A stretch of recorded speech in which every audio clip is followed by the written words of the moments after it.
So let's start with the RCH-1. In previous video we have just go through the RCH, what is RCH and what are the milestones we have seen in the RCH.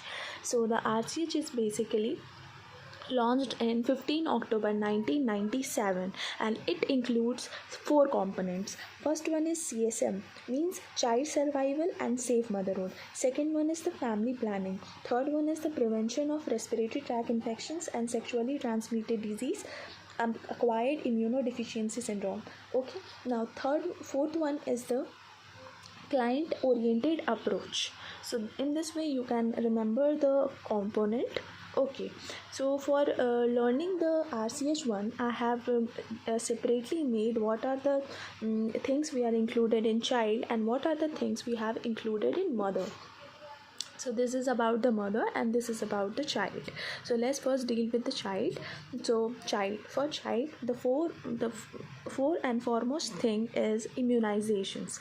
So in immunization,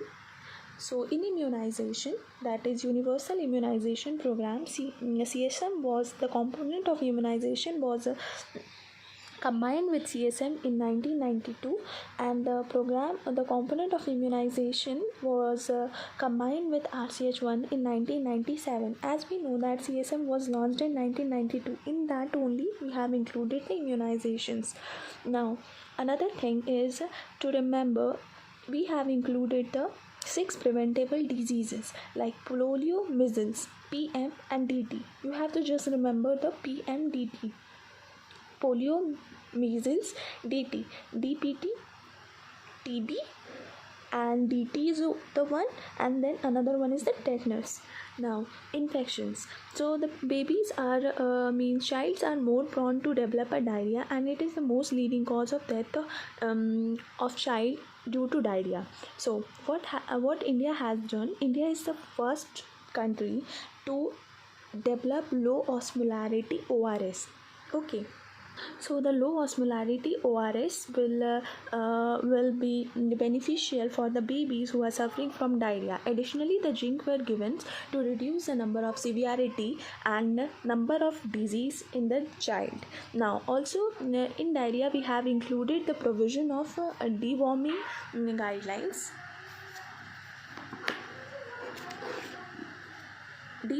Provision of deworming guidelines, safe drinking waters were also included. Okay. Now the third one is the deficiency. There is a deficiency of vitamin A, there is a deficiency of anemia. So for vitamin A deficiency we have given the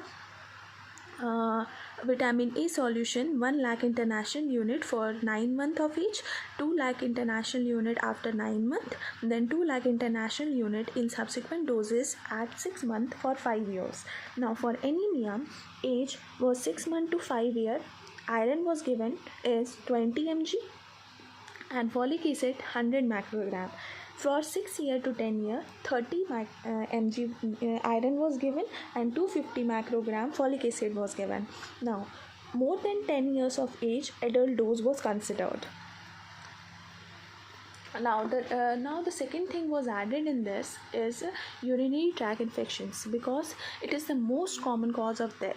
So for that we have given the cotrimoxazole. We have included the cotrimoxazole for the treatment of upper respiratory tract infections. Now after the baby was born, the most important thing is the essential newborn care. So in essential newborn care we have to dry, warm and clean the baby. So there is a prevention of hypothermia, infections, exclusive breastfeeding was initiated, and timely referrals. If any kind of a complication is there, timely referral should be made. Now, to decrease the perinatal and neonatal mortality, we have to train the medical and healthcare professionals. In RCH1, we have also included the information and education communication. This is the information, education and communications for urban, slums and rural areas. Okay. And the different types of respiratory tract infections, sexually transmitted disease clinics were established in the district hospitals. Now comes to the mother. So the mother. So first and the foremost thing is the emergency obstetric care.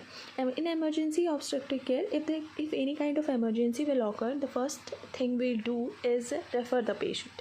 So strengthening the first referral unit, then giving the obstructive kit and equipping all the institutions to handle the emergency cases by skilled manpower. Now, essential obstetric care. These are the essentially we have done in all the institutions. Okay, so first we will do the registration, then after that we will suggest for 3 antenatal checkups and 3 postnatal checkups. Actually it is 4 antenatal checkups, but under the guidelines it has given 3 antenatal checkups. Now, the sexually transmitted disease and reproductive tract infections were combined with the NACO, that is National AIDS Control Organizations. The National AIDS Control Organization assisting the manpower and also established STD and RTI clinics in different district areas, and also appointed 2 lab technicians, that is 2 lab technicians in each district. Now comes to the MTP Act. So now coming to MTP. So MTP is basically started in 1971 to opt out unwanted and unintended pregnancies. This will lead to decrease in maternal mortality and morbidity rate by supplying adequate supply MTP equipments and also training on giving manpower training. Okay, so this is all about the RCH-1. I hope this flowchart will help you out in your examinations. If you want such videos, follow for more. Thank you.